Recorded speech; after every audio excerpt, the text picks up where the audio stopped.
Martillo de juez, golpe seco, 10 minutos. 10 amputos minutos. Reloj corriendo, TikTok acelerado. Eso es lo que tardó un juez en firmar una sentencia que destrozó a una familia entera. Y lo peor, colega, lo peor, es que todos lo vieron venir. Y nadie hizo nada. ¿Y si mañana fueras tú? Ahora mírame bien y dime algo. ¿Qué harías si mañana te pasara a ti? Porque esto que vas a ver no es ficción, no es un documental de Netflix. Esto pasó en España y puede volver a pasar. Hace 2 años, esta familia era invisible como la tuya, tío. Como a mí. Despertador a las 6, café rápido, niños medio dormidos, besos robados en la puerta, cero antecedentes, a nada turbio, nada que levantara sospechas. Sirenas policialis, corte brusco, y entonces empumen, una patrulla se planta frente a la casa. Luces azules, azules en vecinos cotilleando por la ventana. Una orden en la mano equivocada. A la detención fue ahí mismo en la puta calle, delante de los críos, sin explicaciones, sin tiempo para reaccionar. El padre no entendía nada, la madre tampoco. Los niños solo veían a su héroe con esposas, bajando la cabeza como si hubiera hecho algo imperdonable. El motivo, una prueba. Mal leída, un informe. Cruzado en un nombre, confundido con otro, una fecha que no cuadraba y nadie se paró a revisarla. Nadie dijo, esperen, esto no encaja. Nadie levantó la mano, porque cuando la justicia arranca así, hermano, no pregunta a quién aplasta. Recreación visual, casa en silencio esa noche. La casa quedó en silencio, un silencio pesado, enfermo, lleno de miedo. A la madre no durmió. Los niños tampoco, y en una celda fría, alguien pensaba, esto tiene que ser un error. Mañana se arregla, spoiler. Colega, no se arregló, porque lo que empezó como una confusión estaba a punto de convertirse en la pesadilla judicial más brutal que vas a escuchar. Y cuando te cuente lo que pasó en ese juicio, cuando te diga quién sabía la verdad y cayó, tío, vas a alucinar. El juicio que ya estaba perdido, todo parecía legal. Pero nada era justo. Y esa, colega, es la diferencia que te va a partir el alma. Porque lo que pasó en ese juicio, joder, fue una obra maestra de cómo destruir a un inocente sin romper ninguna ley. Papeles pasando rápido, ambiente y tribunal, el juicio arrancó con una defensa sin dientes. Un abogado saturado, con más casos que horas en el día. No era malo, no era corrupto, pero estaba atado de manos, tío, con recursos de mierda y un sistema que ya había decidido el final antes de empezar. Recreación visual, sala de tribunal del otro lado. La fiscalía hablaba con una seguridad que daba miedo. Mostraban papeles como si fueran verdades absolutas. Informes, impresos, fechas subrayadas, nombres repetidos, todo sonaba sólido. Aunque por dentro era puro aire, puro humo, hermano. ¿Y sabes cuál fue el truco? Escucha esto porque es clave en cuando algo se repite con tono firme. Cuando lo dice alguien con toga y micrófono, la gente asume que debe ser cierto, aunque sea mentira, aunque las pruebas sean más flojas que un flan. Martillo de juez, eco. El acusado intentó hablar, quiso explicar que ese no era su informe, que ese nombre se parecía a Ann, pero no era el suyo, que esa fecha no coincidía con su ubicación. Pero nadie escuchó de verdad. Cada vez que abría la boca, interrupciones superpuestas, voces distorsionadas, eso ya consta en autos. Eso se verá más adelante. Más adelante. Nunca llegó, colega, nunca. El juicio avanzaba como una cinta transportadora en rápido, frío automático. Un puto circo con toga y martillo, pero sin risas. Y en la sala, la familia miraba sin entender nada. Recreación, rostros de familia angustiados. La madre apretaba los puños hasta clavarse las uñas. Los hijos preguntaban en silencio, ¿por qué nadie defiende a papá? Y cada sesión cerraba con la misma sensación. Esto no va bien. Esto huele mal, en esto se está yendo de madre silencio, inquietante. Pero aquí viene lo más jodido, tío. Lo que te va a poner la piel de gallina.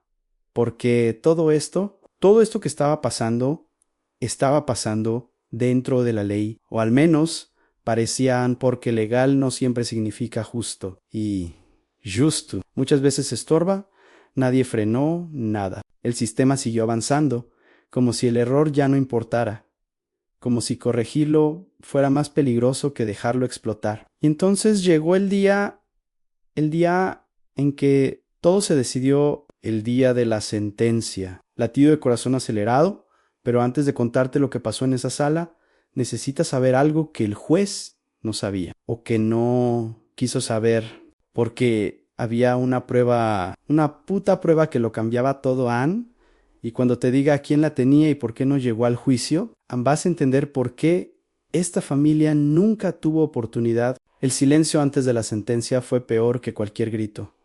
Nadie respiraba, tío. Ni Evo acusado, ni la familia. Ni siquiera el aire se movía en esa sala. El juez acomodó los papeles, miró el expediente y empezó a leer en frío mecánico, sin levantar la puta vista ni una sola vez. Las palabras salían una detrás de otra, como balas sin nombre. Y entonces en culpable, condenan años y ahí se acabó todo, colegan todo. La madre rompió a llorar.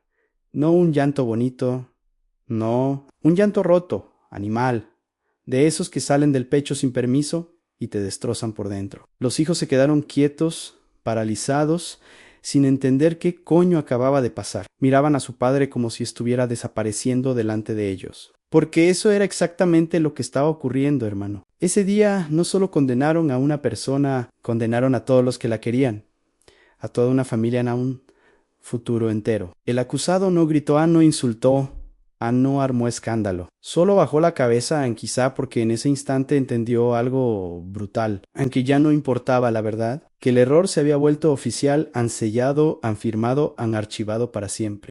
La policía se acercó a esposas otra vez, pero esta vez, estas ya eran definitivas, tío. Los niños intentaron correr hacia él, pero alguien los detuvo.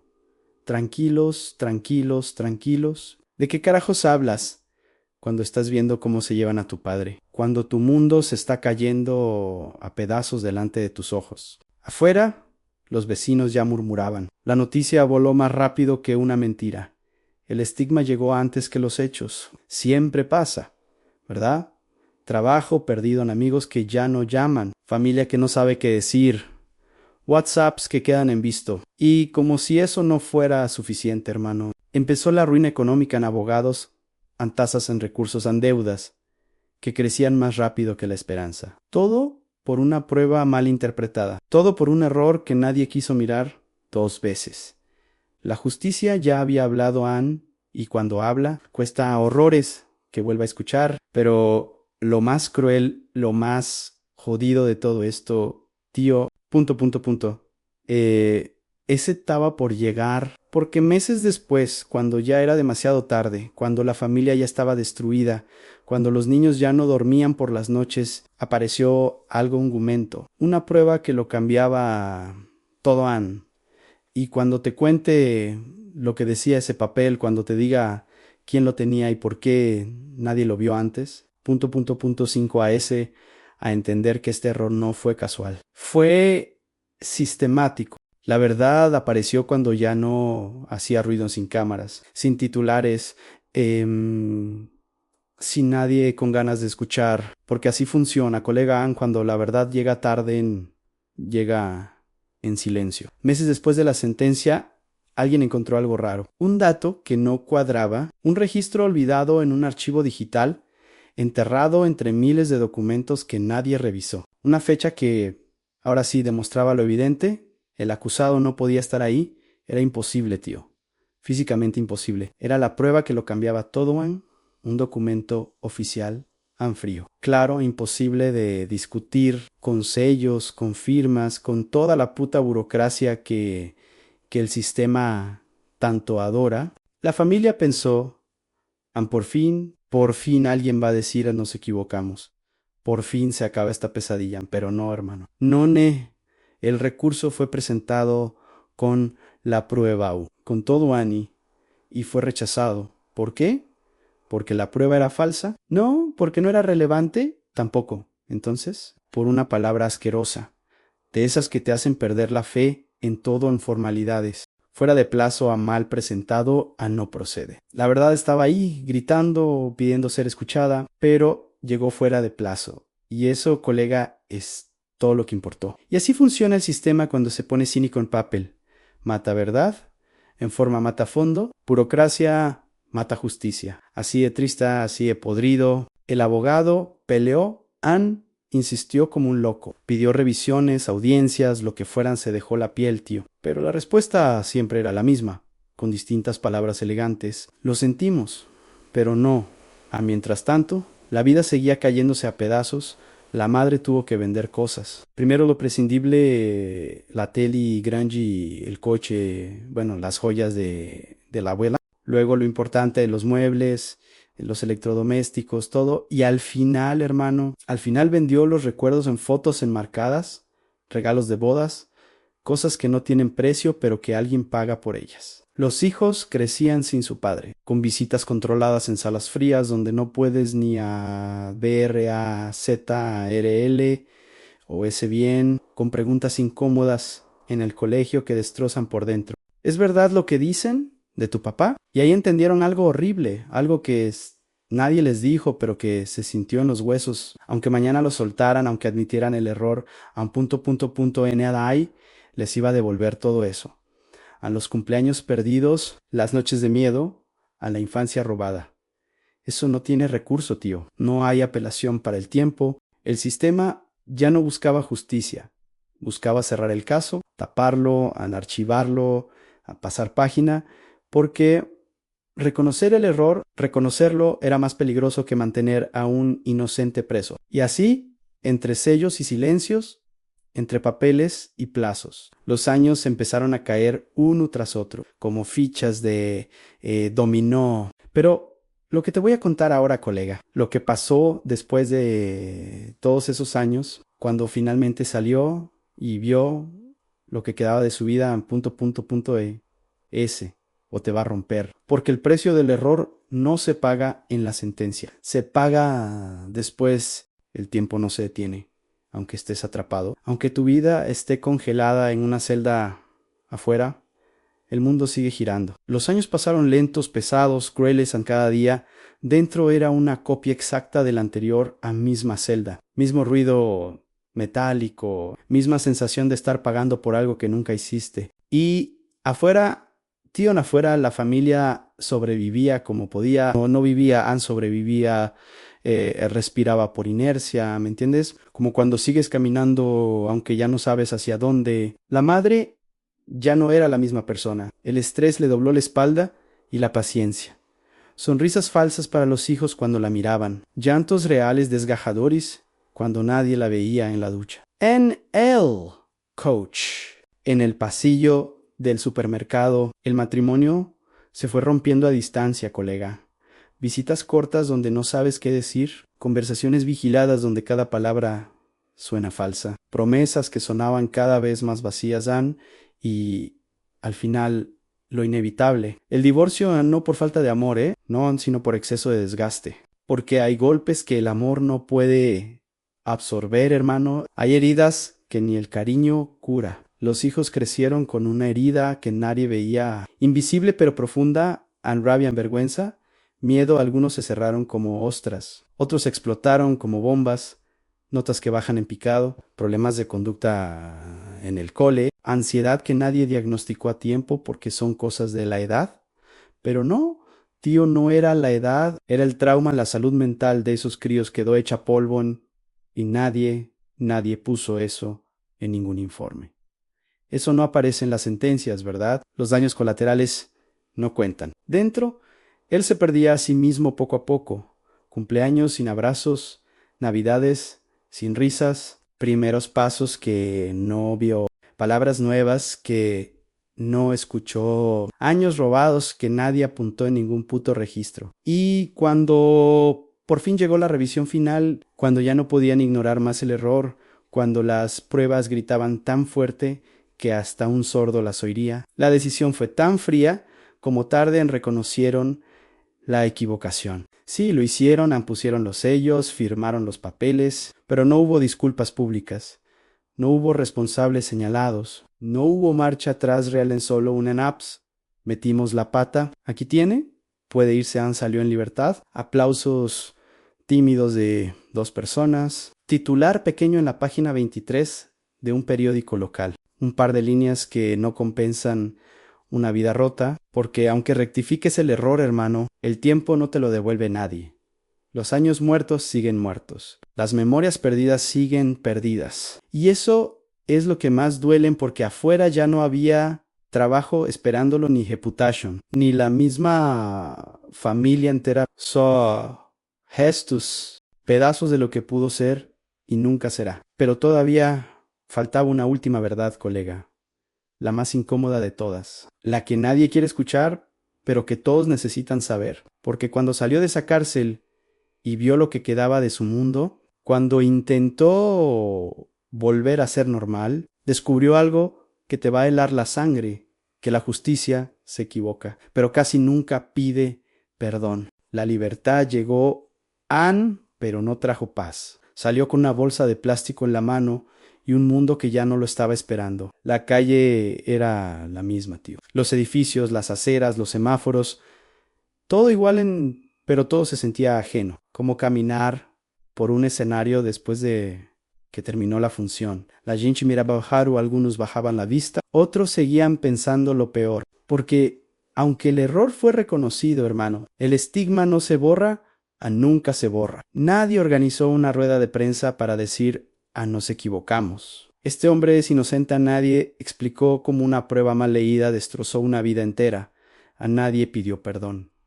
El sistema pasó página. Hacían como si los años robados fueran un detalle menor. Como si pudieras devolver el tiempo con un sello y una firma. Intentó volver a trabajar, mandó currículums, fiz entrevistas, te llamamos, decían, con esa sonrisa falsa que ya conoces. Nunca llamaron, colega, nunca, porque Google existe. Y en Google tu nombre todavía sale vinculado a la palabra condenado. Aunque después pongan inocente entre paréntesis, nadie lee lo que está entre paréntesis. Intentó reconstruir la relación con sus hijos. Amor había, amor siempre hubo, pero ya no era igual, tío. El tiempo había puesto un muro invisible a uno que no puedes derribar, ni con abrazos, ni con disculpas. Los críos lo querían, pero había distancia en años de visitas cortas, de conversaciones vigiladas, de preguntas sin respuesta. Eso no se recupera en una cena familiar, hermano. Esos son cicatrices en la salud mental. Quedó tocada an insomnio, ansiedad que te ahoga sin avisar. Silencios largos donde te pierdes. Ataques de pánico en el supermercado. Cosas que no salen en las sentencias, ¿verdad? Cosas que no tienen casilla en los formularios. Y ahí viene la reflexión incómoda, colega. La que duele, pero que hay que decir en voz alta. La justicia se equivoca. Vale, eso pasa, somos humanos. Pero lo que no pasa, lo que nunca pasa, es que pida perdón. Porque pedir perdón implica asumir culpa, y asumir culpa implica consecuencias, compensaciones, responsables señalados, cabezaos, jodando. Más fácil seguir adelante, ¿no? Más fácil dejar a los rotos atrás y cerrar el expediente. Ahora piensa esto, en serio, respira y piensa, todo lo que acabas de escuchar no es una historia aislada, pasa más de lo que crees, tío. Mucho más, no siempre hay un juicio, no siempre hay defensa, no siempre hay una segunda oportunidad. Hay familias ahora mismo pasando por esto. Gente inocente pudriéndose en celdas mientras sus vidas se desmoronan afuera. Madres vendiendo lo que tienen. Hijos creciendo con vergüenza y el sistema. El sistema girando como siempre. Y ahora imagina algo aún peor, colega. Algo que te va a helar la sangre. Imagina que ni siquiera hubo juicio. Que ni siquiera llegó tan lejos. Porque nadie escuchó la denuncia. Porque alguien decidió que no era importante. Que podía esperar. Y esa puta espera terminó en tragedia. En eso es otra historia. Y te la voy a contar. Comparte este video, tío, en serio, porque cada persona que lo vea es una voz más pidiendo que esto cambie. Suscríbete si quieres que sigamos destapando estas injusticias que nadie más cuenta. Dale a like si crees que el sistema necesita un puto espejo. Y comenta que piensas. Comenta si conoces casos así, comenta si esto te ha removido algo por dentro, porque el silencio es lo que mantiene roto el sistema. Nos vemos en el próximo, colega. Y recuerda, a la justicia debería ser ciega, no surda.